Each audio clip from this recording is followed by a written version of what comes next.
Hey guys, and welcome to another episode of Real vs. Real, specifically an episode that has been requested multiple times both before and after my hiatus, and the first episode to win my poll on Patreon.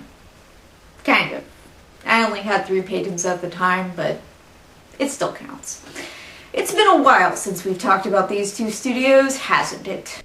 Now you may be asking, Danny, what do these movies have in common? More than some of the films I've compared, actually. As I said, this has been a highly requested episode since I started doing this, and I wouldn't have put it on the poll or on my list of potential episodes if I didn't think it had potential. Both of these films came out in 2000, back when DreamWorks was not exceptionally candid about its distaste and rivalry with Disney. They have similar angular styles of animation, take place in ancient Mesoamerica, are both buddy comedies, and while it was originally supposed to be a lot more adult and dramatic, The Road to El Dorado was pushed back and made more light and comedic while The Emperor's New Groove was in development.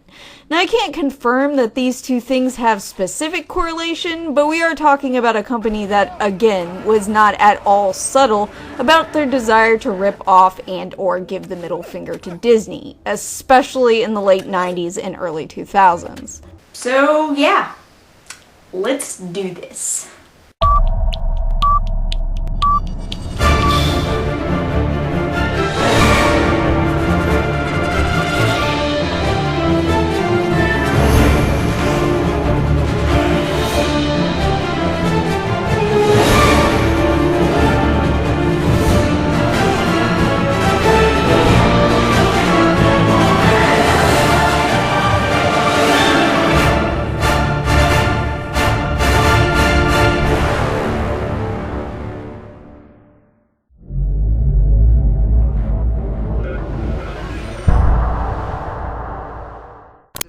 As I stated, the style of animation is similar in both movies, with The Emperor's New Groove being slightly more stylized and simplified.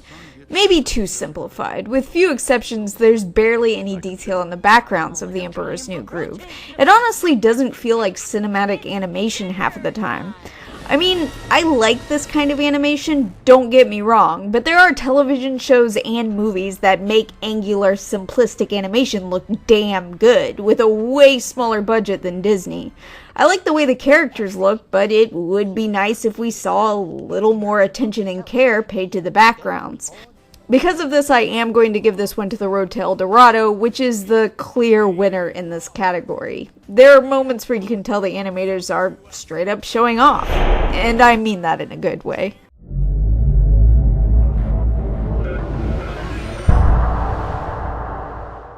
This one is difficult. The Emperor's New Groove has very little music in it, apart from the main song and the score, and while I like the main song fine, it's catchy, I don't remember a lot of the score really sticking out.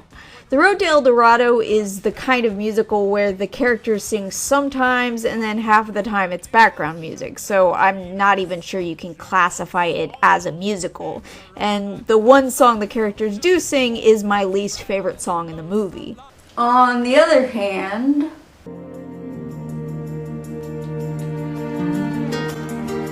someday out the blue, in a crowded street or a deserted square. I do like Elton John. I think the stuff that isn't sung in the movie is pretty good, especially the main theme in Somewhere Out of the Blue. So yeah, this one's going to The Road to El Dorado too.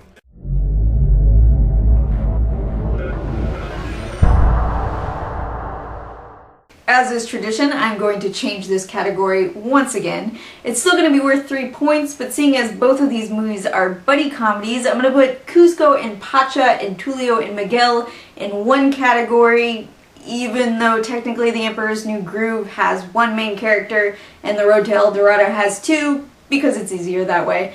And then I'll also put side characters and villain in their own separate categories. So let's start by seeing which bromance is better. And bromance is the right word, as Emperor's New Groove actually follows the frenemy, hate-at-first-sight dynamic, with the 2 main characters disliking one another at first. For good reason, though, I think. I mean, at least in Pacha's case, as Cusco is planning on destroying his village and kicking out all of its inhabitants to basically put a pool there. Good lord, I seriously regret noticing this trope. It is everywhere. Kuzco's a spoiled brat with no concern for anyone but himself. Pacha, by contrast, is honest, amiable, and kind, with Kuzco nevertheless pushing him to his limit multiple times. After a while, it's clear that he's rubbing off on the young emperor, though, and by the end of the movie they are, of course, friends. I'm not a huge fan of David Spade, but I think both of these characters are likable and funny, and they work off of each other well. Despite being a spoiled brat, Kuzco manages to avoid being completely unlikable, in large part due to the film's sense of humor. And in true Disney fashion, their budding friendship does manage to have its genuinely touching moments, while also progressing in a believable enough way. Tulio and Miguel, by contrast, start out as friends and con artists. Tulio is the more serious one who comes up with the plans, and Miguel is more in it for the adventure and fun. They also play off of each other well. As characters, their growth sort of differs throughout the film, with both of them eventually desiring things outside of their original plan to get a bunch of gold. Tulio continues to keep his eyes on the gold, but also starts a thing with Chell, which drives a bit of a wedge between him and Miguel winds up falling in love with El Dorado itself, to the point of wanting to stay forever, even if it means giving up the gold and his friendship with Tulio. In the end, they remain close friends, with Tulio giving up the gold to make sure El Dorado remains safe, and Miguel giving up the chance to stay in order to ensure Tulio's ship clears the pillars before they fall. Now this one is difficult because I do like both sets of characters. I like the way they all develop, and I like the way both relationships develop, but I think I'm going to give this one to The Emperor's New Groove by a sliver, just because I enjoy watching these characters just a little bit more. Next we have side characters. In The Emperor's New Groove, well, actually, there aren't too many. I was kind of debating on whether or not Kronk should be considered as a side character or a villain. Technically, he's a henchman, right? That should be in the villain category, yeah? Screw it, I'm throwing him in the villain category. In that case, really there's just Pacha's family, and maybe the squirrel. Pacha's family is cute, but they aren't given much screen time.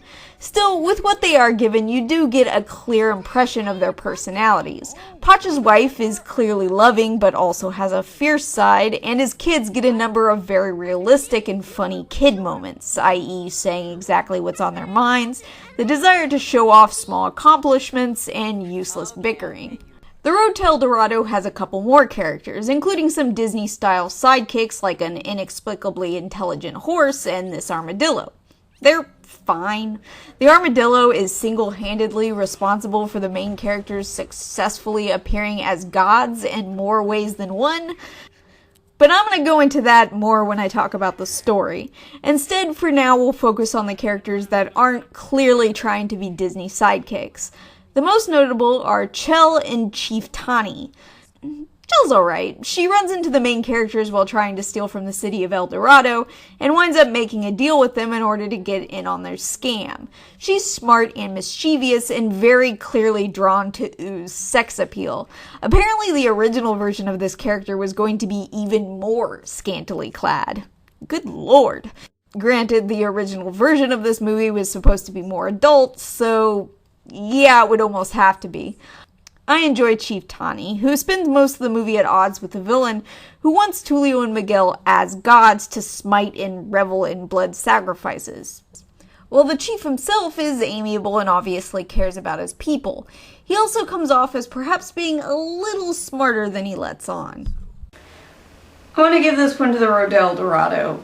I like Pacha's family, but there are definitely more colorful characters in the DreamWorks movie, even if some of them do feel decidedly Disney-esque. So all that leaves us with is the villains. In The Emperor's New Groove, it's Yzma and Kronk, and they are both hilarious. The Emperor's New Groove is clearly trying to have a much lighter tone than most Disney movies. Wow, that's kind of a weird sentence. It's true though, with its villains being just as enjoyable and silly as its heroes, to the point where killing them off probably wouldn't have gone over very well. Yzma is a very, very elderly sorceress who has a nasty habit of trying to rule the kingdom when Kuzco isn't around, and decides to kill him when he fires her over it. This fails because of her henchman Kronk, who is incredibly thick and manages to mix up the potions. Kronk, despite being a quote-unquote evil henchman, is actually a decent guy, but chooses to follow Yzma anyways, at least until she insults his spinach puffs. Eartha Kitt and Patrick Warburton do such a good job with these characters, making them extremely likable despite the fact that they're trying to kill off the main character. The Road to El Dorado has a more traditional villain in Chekhov Khan, the high priest and speaker of the gods. He sees the so-called coming of the gods gleefully, as to him it means the unholy will be punished, the unworthy will be sacrificed, and the city will be cleansed in blood. What is it about high priests and trusted advisors that just scream evil? This dude is doing nothing to hide his evil. His poor henchman, too. Dude follows him loyally only to be cooked in a pot to finish a spell. He eventually figures out that Tulio and Miguel aren't gods and tries to destroy them with a giant stone jaguar, which is pretty cool, but gets duped. Get what we want. Fine with me, pal. Fine with me too. Fine. Okay. All right. Oh my gosh, look at this guy. He's so evil he seems to be getting off just on bickering. Anyways, he gets duped by the heroes and then somehow survives this fall only to run into Cortez, who is not really a villain, I guess. This does not end well for him as he winds up going out on a slightly pathetic note. I mean, for me, this one is no contest. I can't not give the point to Yzma and Kronk. I mean, Chekhov Khan is kind of intimidating, but it's almost like he's trying too hard. And these two are just too good together. Maybe if you had a plucky sidekick, Chekhov Khan, you know, apart from that one guy you threw into a pot.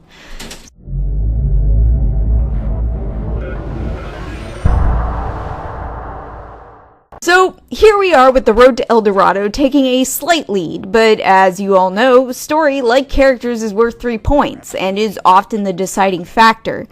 The reason I make characters and stories so much more crucial to deciding a winner is because, strictly speaking, good characters can sometimes make up for a weaker story, or alternatively, a good story can in some cases make up for weaker characters. But you can't rely on good animation and music to carry a whole film, without some strength in at least one of those two categories. Unless, you know, you're Fantasia, but even in that case, there is something of a story there. So, let's talk about The Road to El Dorado for a second. There's cleverness here, probably more cleverness than the film is often given credit for. The story, despite its similarity to a certain other company in some ways, has some good ideas and some fun characters to play with. I mentioned the armadillo, and you are probably like, the hell is she talking about? So, the first time I watched this movie was a while ago on television, and I found this particular scene remarkably lazy. Like, wow, the volcano suddenly starts going off while they're arguing and then stops at the right moment? That's lucky. Well, this time when I watched it, I noticed a detail I failed to notice on every previous occasion, and then checked up on it to see if it was intentional, but unfortunately just found a theory about the armadillo being a god, which I guess could be the case, but screw it. I think there's another explanation, and if it's right, then this is actually a really freaking smart joke. Chaos theory. AKA the butterfly effect, which is not just a plot device in your favorite modern sci-fi and horror video games, or subpar movies released in the early 2000s. The butterfly effect started as an explanation for how weather happens, i.e. that a butterfly can flap its wings somewhere, and this can invariably cause storms 100 miles off, because of the subtle patterns in the air. They go out of their way to show this armadillo chasing this butterfly during this scene, and when he stops, the volcano ceases to erupt. Now this tells me 3 things. 1, I read way too much into animated films. 2, if this is the case, then they went out of their way to put an obscure joke in a kid's film and didn't bother to offer an explanation. And 3, they should have just went ahead and made this movie more for adults. And that's why I'm giving the final point to The Emperor's New Groove. Allow me to explain, because by now you're probably thinking that I'm mad for going on a slight tirade about chaos theory, only to give the point to the opposing film. I think The Road to El Dorado is good enough so that it can be reasonably described as underrated. I think it deserves the cult following it has and does not deserve many of the critic scores it received. But I think where it fails is in deciding to change from its originally proposed tone. The Emperor's New Groove is trying to be a funny, cheerful movie with a big heart that will appeal to the whole family, and it succeeds. It's exactly what it wants to be. It has its own identity and is comfortable with it. The Road to El Dorado comes short of finding that same sense of identity because it doesn't quite pull off the warmth and humor it tries to convey. And that may be because it wasn't originally supposed to be a family comedy. It was supposed to be a darker and more dramatic film. There's still evidence of those adult themes, but without letting the film go where it originally wanted to, it feels like a case of almost not quite in a lot of areas. It's beautiful, creative, and likable in its own right, but like a lot of things DreamWorks did, especially in the early days, it sacrifices creating its own identity in favor of copying Disney's, and that rarely makes for a film that feels, well, wholly complete. So Disney wins. Sorry, DreamWorks, I imagine you're tired of hearing that by now. To be honest, it would have been nice to see a more adult version of this movie. But hey, if that really was a chaos theory joke, that's awesome. What kid would get that? I'm the Animated Heroine. Thanks for watching.